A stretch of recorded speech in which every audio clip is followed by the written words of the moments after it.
Bien, vamos a ver la última parte que nos queda del metabolismo nitrogenado y corresponde al metabolismo de los nucleótidos. Recordemos cuáles eran algunas de las funciones de los nucleótidos. Sabemos que constituyen los ácidos nucleicos, el ADN y el ARN, adenosín, ácido desoxirribonucleótido y ácido ribonucleótido, perdón, que estos compuestos intervienen en el almacenamiento, digamos así, la transmisión de la información genética. También los nucleótidos forman parte de moléculas como el ATP, que son la moneda energética de la célula.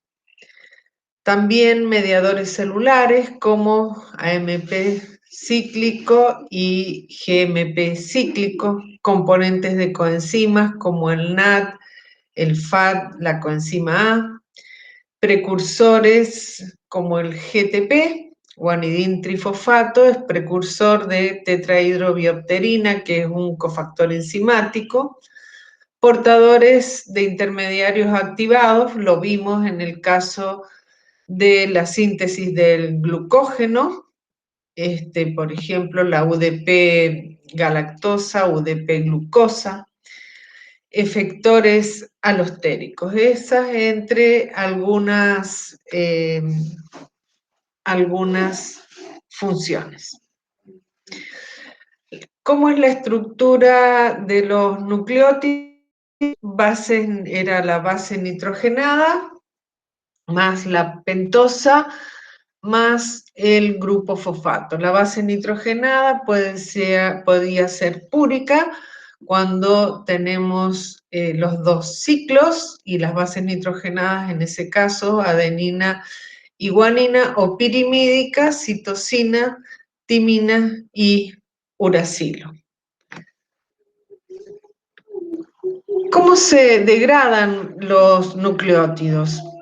Podemos hablar de nucleótidos exógenos y nucleótidos endógenos. Los nucleótidos exógenos son aquellas que incorporamos con los alimentos. Recordemos que si nosotros consumimos, ya sea consumamos productos animales o vegetales, están constituidos por células y en las células van a estar estos nucleótidos. Por lo tanto, la mayoría de los alimentos contienen ácidos nucleicos. Se degradan en el duodeno, intervienen una gran variedad de enzimas, denominadas en general nucleosidasas y fosforilasas. Se absorben en la mucosa intestinal como nucleósidos o como bases nitrogenadas. Los nucleósidos se degradan a bases nitrogenadas libres y ribosa o ribosa 1-fosfato. La mayor parte de las bases que proceden de los alimentos son degradadas y los productos finales terminan excretándose. Una excepción puede ser la adenina, que sería aprovechada en una pequeña cantidad, pero en general las que provienen de los alimentos suelen ser degradadas. La mayoría de las bases nitrogenadas púricas se degradan a ácido úrico y este ácido úrico se excreta por orina. Y el resto de las purinas son metabolizadas por la flora intestinal. Entonces vamos a ver, cuando consumimos alimentos que contienen estos ácidos nucleicos, ADN o ARN, por endonucleasas y exonucleasas, se transforman en oligonucleótidos, es decir, a ver, ¿qué significa esto de endonucleasas y exonucleasas? Son enzimas que hidrolizan estos ácidos nucleicos, ya sea en el interior de la molécula, o las exonucleasas lo hacen desde los extremos. Al ir liberándose nucleótidos, quedan moléculas de mayor tamaño denominadas oligonucleótidos. Sobre estos nucleótidos intervienen enzimas, las fosfodiesterasas, para originar nucleótidos. Esos nucleótidos, por las nucleotidasas, pierden el grupo fosfato y se transforman en nucleósidos. Y esos nucleósidos, por nucleósidos fosforilasas, se transforman en base nitrogenada y ribosa 1-fosfato. Esa ribosa 1-fosfato va a ser recuperada. Recordemos que la que se utiliza es la ribosa 5-fosfato en la síntesis de nucleótidos. Y las bases nitrogenadas dijimos que las que provenían de la alimentación en general iban a ser degradadas, pero también existe la posibilidad, ya lo vamos a ver, lo que se denomina la biosíntesis de novo, es decir, la síntesis de estas bases nitrogenadas se pueden, una parte, recuperar, pero también se pueden sintetizar nuevamente para formar estos nucleótidos. La síntesis de nucleótidos es un proceso costoso desde el punto de vista energético, por eso se hace necesario reutilizar. Y las bases nitrogenadas para esos nuevos nucleótidos se producen en las células o en su defecto, bueno, se utilizan algunas de las provenientes de la degradación de los nucleótidos endógenos. Por lo tanto, en realidad acá tendría que decir exógenos, ¿sí? Porque ya habíamos en esta primera parte hablado de las bases nitrogenadas que se producen en las células, así que eso estamos hablando de endógenos. Por lo tanto, podemos considerar que habrían dos pools de bases nitrogenadas que en cierta manera son metabólicamente independientes. Aquellas bases nitrogenadas, purinas y pirimidinas, de origen exógeno provenientes de la absorción intestinal y que generalmente van al catabolismo y terminan siendo excretadas, aunque parte de ellas, ¿sí?, puede ser recuperada. Y otra, las provenientes de la degradación de nucleótidos y ácidos nucleicos endógenos, es decir, que están en la célula, que también los ácidos nucleicos, digamos, los nucleótidos están en un permanente recambio. Entonces, al estar recambiándose, se liberan estas bases púricas y pirimídicas. Por otro lado, también tenemos que una parte de esas bases púricas y pirimídicas son sintetizadas. Entonces, con este pool de purinas y pirimidinas, sobre todo las endógenas, se sintetizan los nucleótidos y ácidos nucleicos. Vamos a ver la degradación de las bases púricas endógenas, adenina y guanina.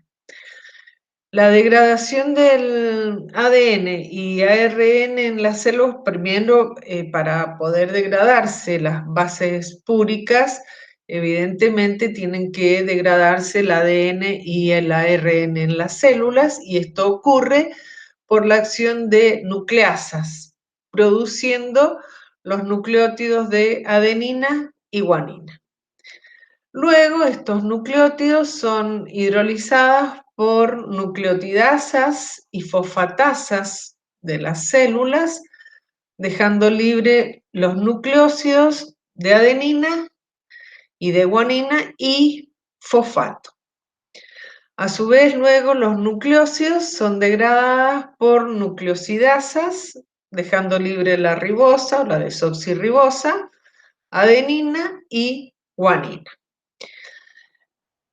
¿Qué ocurre con la adenina y la guanina? Estas van a sufrir desaminación hidrolítica, liberando el grupo amino que poseen, digamos, que está fuera del ciclo, lo liberan como amoníaco. Y la última enzima en el proceso es la xantina oxidasa, que es una enzima con molibdeno, que utiliza oxígeno molecular y libera agua oxigenada como o peróxido de hidrógeno. Y el producto final de la degradación de las bases púricas es el ácido úrico. Este ácido úrico es poco soluble en agua y se excreta por la orina principalmente. Entonces vamos a ver que a partir una vez que tenemos los nucleótidos como nucleótidos monofosfato, es decir, adenosin monofosfato y guanidín monofosfato, se libera este grupo fosfato por nucleotidasas y quedan los nucleósidos de adenosina y guanosina. Decíamos que sufrían una hidrólisis eliminando el grupo amino por una adenosina desaminasa y por una nucleósido de purina fosforilasa. Se elimina, bueno, en este caso, fíjense que es distinto, acá primero se elimina la ribosa. Pero por una guanina desaminasa sufre la hidrólisis, la guanina, y terminan ambos, tanto el AMP como el GMP, terminan en un compuesto que es la xantina. Este compuesto es, digamos, abordado por la enzima xantina oxidasa. Decíamos que utilizaba oxígeno molecular y que liberaba peróxido de hidrógeno, y lo transforma en ácido úrico. Si vemos acá, en el carbono del ciclo de 5 átomos, el de la derecha, se ha sufrido una oxidación ahí. Entonces de ahí la xantina oxidasa. Esta degradación de bases púricas, entonces, tanto de adenina como guanina, lo que da como producto final es el ácido úrico. El ácido úrico, un adulto normal, produce aproximadamente unos 500 miligramos por día y aproximadamente el 80% se eliminan por orina y también algo por heces. El 20% restante se degrada y es eliminado como dióxido de carbono, amoníaco o urea. La concentración normal en el plasma del ácido úrico es de 4 a 6 miligramos por decilitro. Ahora, en general, pH de la sangre, este ácido úrico se encuentra ionizado, se encuentra como urato, volviendo a, digamos, a esta filmina, en esta fórmula. Este oxígeno acá está ionizado, ¿sí? El del ciclo del 5, el oxígeno externo al ciclo de 5 átomos. Cuando la orina se acidifica, este ácido úrico no se ioniza y tiende a precipitar. Recordemos, cuando tenemos un medio ácido,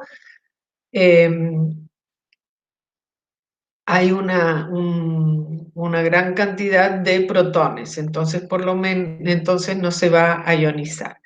En tanto que si se alcaliniza la orina, este ácido úrico se va a encontrar como urato, que es 17 veces más soluble en agua. Normalmente se eliminan unos 400 miligramos de ácido úrico por 24 horas y dietas ricas en ácidos nucleicos incrementan la producción de ácido úrico y la excreción de uratos por orina. Los seres humanos han perdido la capacidad de degradar, a través de la evolución, de degradar el ácido úrico, y esto se explica por el hecho de que el ácido úrico posee cierta capacidad antioxidante y si es antioxidante sabemos que elimina radicales libres. ¿Qué factores pueden llevar a un aumento de ácido úrico? Bueno, en cuanto a los mecanismos, puede que sean defectos enzimáticos, también por una destrucción celular en los casos de cáncer, en el caso de traumas y por el metabolismo de las proteínas también puede llevar a un aumento de ácido úrico. Hay hiperuricemia cuando hay una producción exagerada de lactato y de cuerpos cetónicos, ya que compiten con los uratos por los sistemas de excreción en el riñón.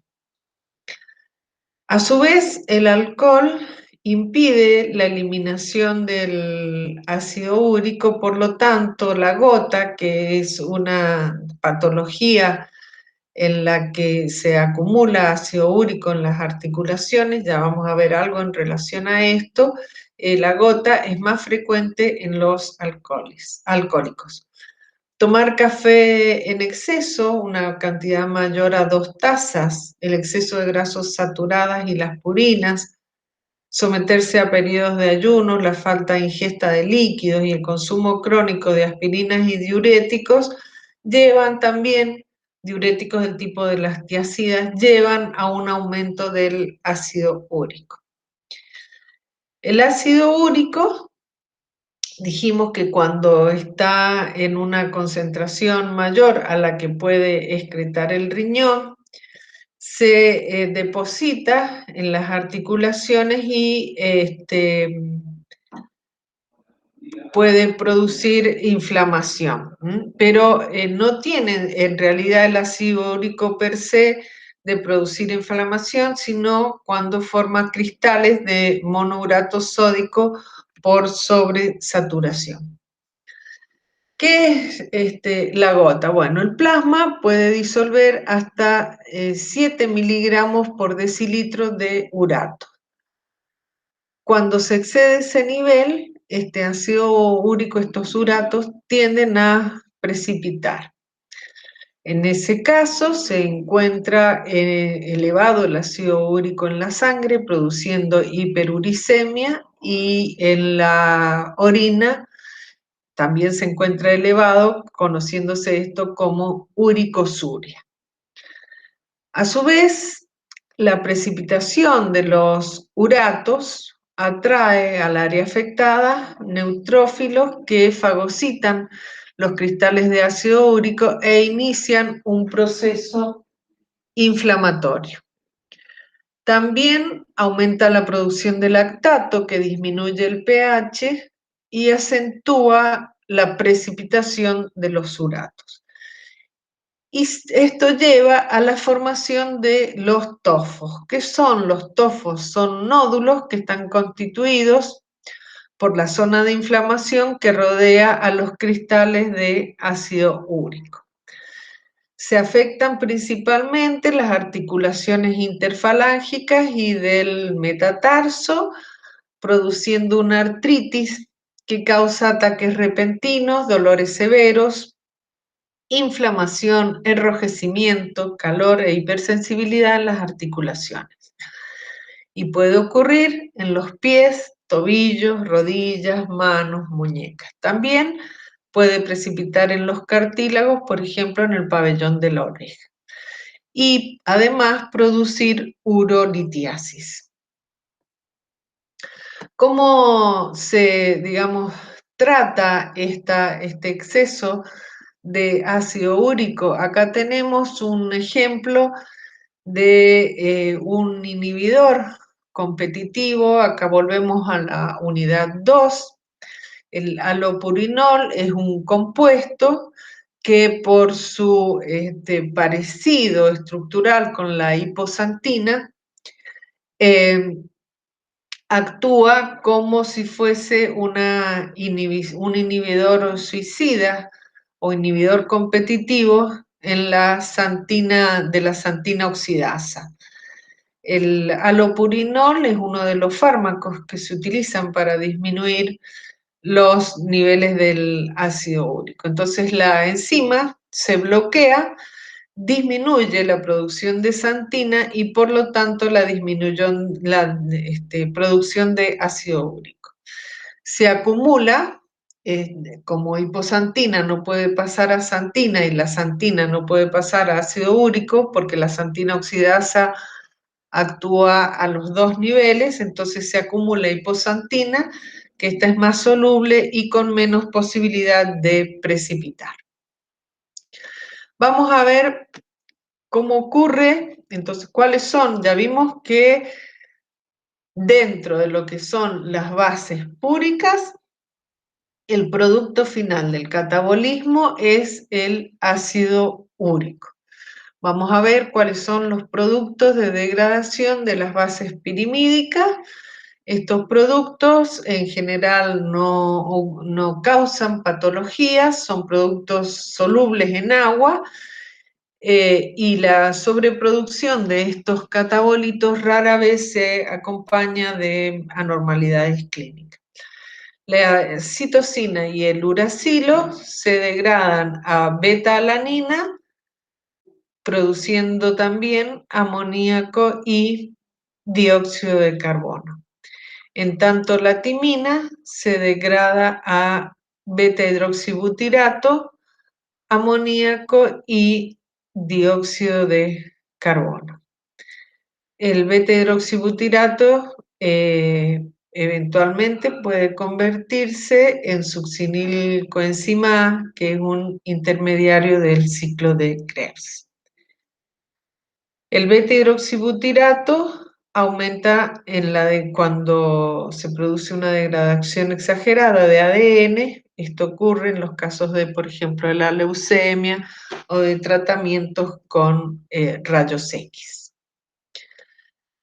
En cuanto a las vías de síntesis de los desoxirribonucleótidos y de los ribonucleótidos, en realidad vamos a hablar más que todo de la síntesis de las bases nitrogenadas. Existen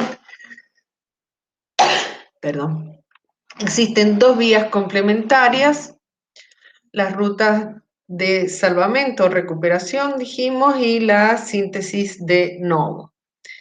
En cuanto a la síntesis de novo, la mayoría de los organismos pueden sintetizar suficientes nucleótidos de purina y pirimidina según las necesidades, a partir de precursores de bajo peso molecular. Ya vamos a ver cuáles son, tales como aminoácidos, ribosa 5-fosfato, dióxido de carbono y amoníaco. Estas rutas de síntesis de novo son iguales para todo el mundo biológico. Esto habla de la unidad a nivel de lo que es la biología, ¿no? De lo que compartimos con el resto de los seres vivos. Para la obtención de los desoxirribonucleótidos, el carbono 2 del azúcar, es decir, de la pentosa, tiene que reducirse. Y en cuanto a la síntesis de purinas, esta requiere mucha energía, por eso es importante entonces estas rutas de recuperación, para no utilizar tanta energía en esta síntesis de novo. La demanda de biosíntesis de nucleótidos aún puede ser variable, pero aumenta fundamentalmente cuando las células están en la fase S del ciclo celular, es decir, que están a punto de dividirse. También la demanda está aumentada en aquellas células que se dividen rápidamente, como las células de la sangre, las cancerígenas, y la de los tejidos en recuperación, que necesitan grandes cantidades de ADN y ARN, y por lo tanto de los nucleótidos que los constituyen. Las vías de síntesis, a su vez, son blanco para el tratamiento del cáncer y de las infecciones por microorganismos, porque si, bueno, bloqueamos estas vías de síntesis de los nucleótidos y de los ácidos nucleicos, las células no pueden dividirse y en el caso de las bacterias, infecciones bacterianas, estas no, al no dividirse, las bacterias, digamos, no se reproducirían. Y lo mismo ocurriría con el tratamiento del cáncer, en que las células se reproducen en una velocidad y cantidad mayor de lo normal. Entonces, muchos antibióticos y drogas anticancerígenas son inhibidoras de la síntesis de nucleótidos. En cuanto a las rutas de salvamento, también denominadas de recuperación o de reutilización, son una vía más económica para la síntesis de nucleótidos, implica la reutilización de bases procedentes de la degradación de ácidos nucleicos en los tejidos e incluso algo de las absorbidas en el intestino. Se realiza a partir de moléculas liberadas por la degradación de los ácidos nucleicos, ya sean los nucleósidos o de las bases nitrogenadas. Las células, a su vez, contienen quinasas que convierten los nucleósidos en nucleótidos. ¿Cuál es la importancia de estas rutas de salvamento o recuperación? Que implican ahorro de energía? Vamos a ver solo muy poco, digamos, y por arriba, solo como para tener una idea, algo en relación a la biosíntesis de algunos nucleótidos, del adenosín monofosfato y guanidín monofosfato, en este caso nucleótidos de purinas. El anillo de purina se sintetiza de nuevo en las células del organismo, utilizando como materia prima aminoácidos como la glicocola o glicina, como la glutamina, como el aspartato. También utiliza dadores de carbono, que son derivados del ácido fólico, y utiliza otras moléculas pequeñas como el dióxido de carbono, el formiato o ácido fórmico, que es el ácido de un solo carbono, ácido orgánico, y el ensamble de todas estas moléculas que dijimos son moléculas pequeñas, se efectúa en una serie de reacciones que, bueno, que no tiene sentido a los fines de la carrera de kinesiología, conocer toda esta serie de reacciones. Y luego esta base nitrogenada que se sintetiza a partir de estos, digamos, esta materia prima, estas moléculas sencillas, hay que agregarle la ribosa 5-fosfato, y esa ribosa 5-fosfato se ha generado en la vía de las pentosas. Pero previamente, para poder ser agregada, esa ribosa 5-fosfato tiene que ser activada. Entonces vamos a ver cómo se activa esa ribosa 5-fosfato, porque esta es una reacción importante en la síntesis de los nucleótidos, tanto para las purinas como las pirimidinas. Entonces, esta ribosa, recordemos que siempre había que, para que los compuestos sean más activos, tanto para la síntesis como para que puedan ser degradados, o se les agregaban grupo fosfato o se les agregaba coenzima A. En este caso, a la ribosa 5-fosfato se le agrega un pirofosfato, ¿sí? 2 grupos fosfato, a partir del ATP. La enzima es la fosforibosil pirofosfato sintetasa. Esta enzima es activada por los fosfatos, que serían digamos,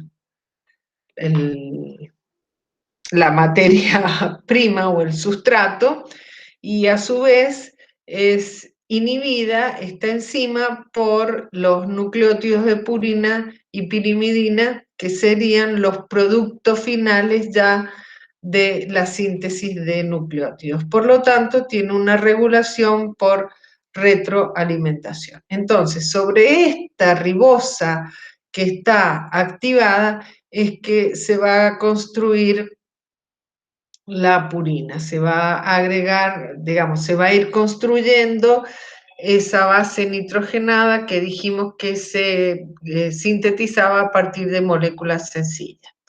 Hay varias reacciones que llevan a la formación. Lo primero que se forma es la inosina monofosfato, o también denominado ácido inosínico, y a partir de este compuesto derivan la adenosina trifosfato y guanidina trifosfato.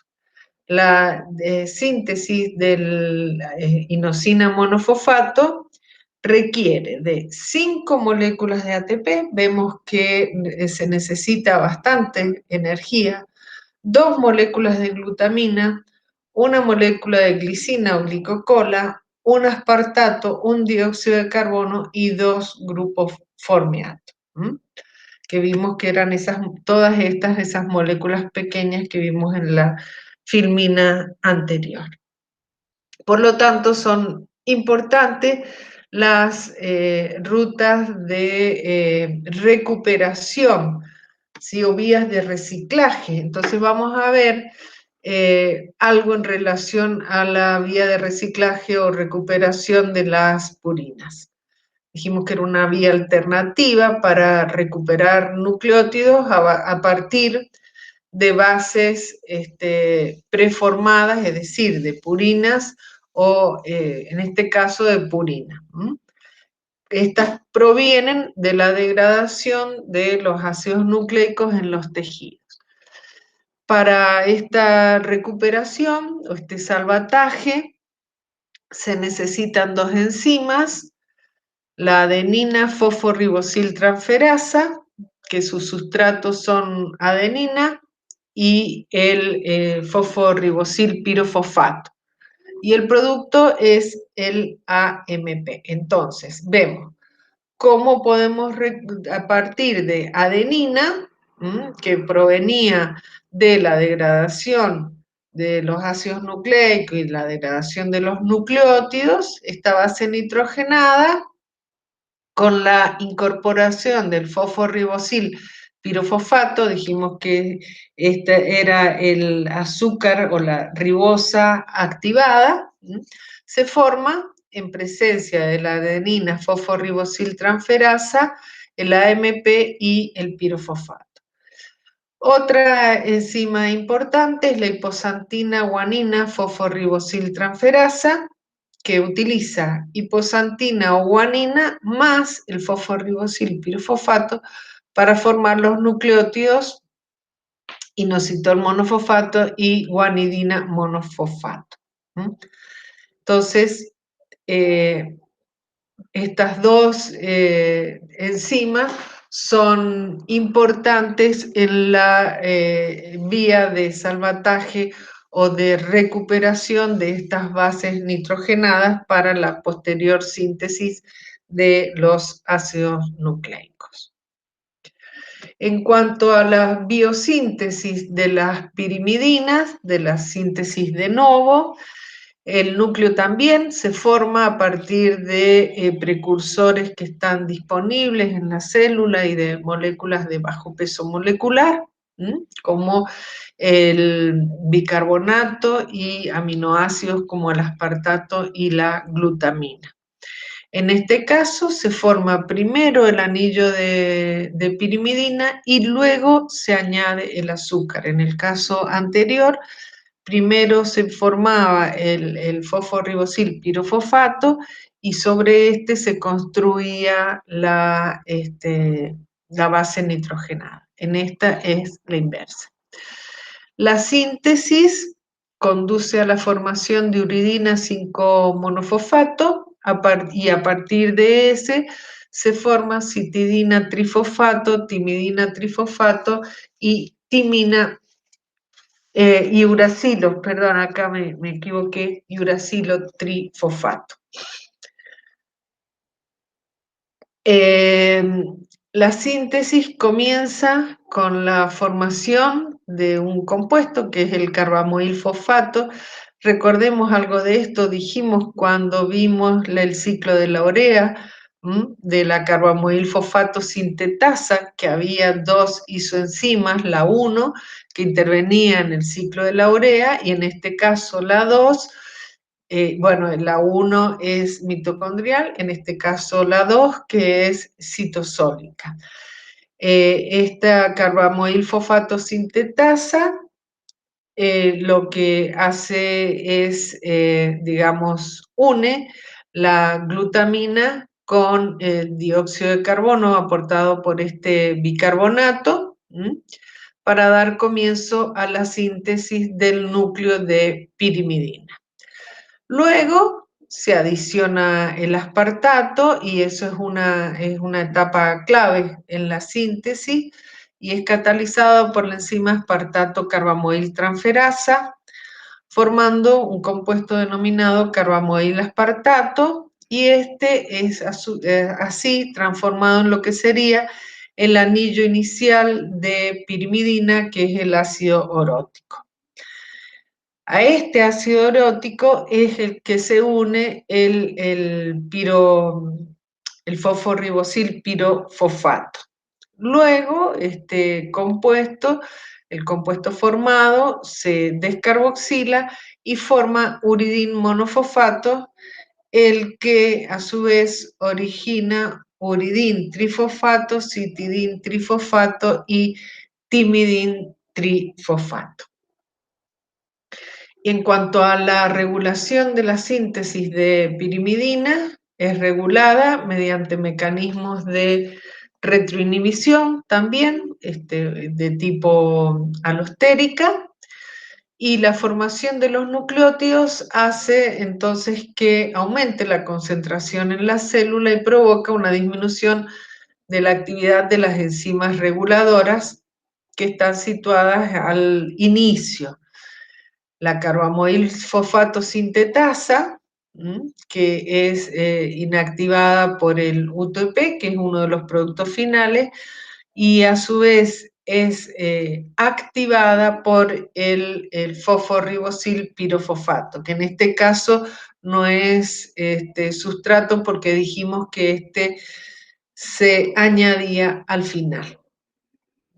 El aspartato y la otra enzima que regula es la aspartato carbamoil transferasa, son las dos primeras enzimas, esta, que también es inhibida por el uridín monofosfato y citidín trifosfato, que son los productos finales, y es activada por los sustratos carbamoil fosfato y aspartato. Bien, y con esto damos por finalizada la unidad del metabolismo de los compuestos nitrogenados.